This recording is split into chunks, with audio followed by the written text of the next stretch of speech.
ఓ మహిళను లైంగికంగా వేధించాడన్న ఆరోపణల నేపథ్యంలో Royal Challengers Bengaluru star bowler Yash దయాల్పై ఉత్తరప్రదేశ్ ఘజియాబాద్లోని ఇందిరాపురం పోలీసులు కేసు నమోదు చేశారు. పెళ్లి పేరుతో తనను మోసం చేశాడని, లైంగిక సంబంధం పెట్టుకున్నాడని ఉజ్వల్ సింగ్ అనే యువతి ఆన్లైన్ గ్రీవెన్స్ పోర్టల్ ద్వారా యూపీ ముఖ్యమంత్రి యోగి ఆదిత్యనాథ్కు ఫిర్యాదు చేసింది.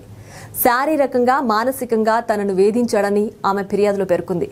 గత 5 ఏళ్లుగా తనను అన్ని రకాలుగా వాడుకున్నాడని, పెళ్లి ప్రస్తావన తీసుకొచ్చేసరికి ముఖం చాటేశాడని తెలిపింది. ఇతర అమ్మాయిలతో కూడా యష్ దయాల్ సంబంధాలు పెట్టుకున్నాడని ఆరోపించింది.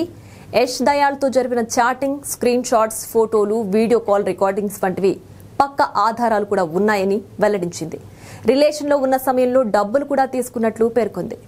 అయితే సదరు యువతి ఫిర్యాదుపై స్పందించిన సీఎంఓ పూర్తి విచారణ జరిపి జూలై 21 లోపు నివేదికను సమర్పించాలని పోలీసులను ఆదేశించింది. సీఎంఓ ఆదేశాలతో ప్రాథమిక విచారణ చేపట్టిన పోలీసులు సెక్షన్ 69 కింద యష్ దయాల్పై ఎఫ్ఐఆర్ నమోదు చేసి దర్యాప్తు జరుపుతున్నారు. పెళ్లి, ఉద్యోగం లాంటి తప్పుడు వాగ్దానాలతో మోసం చేసిన ఘటనల్లో ఈ సెక్షన్ల కింద కేసులు నమోదు చేస్తారు.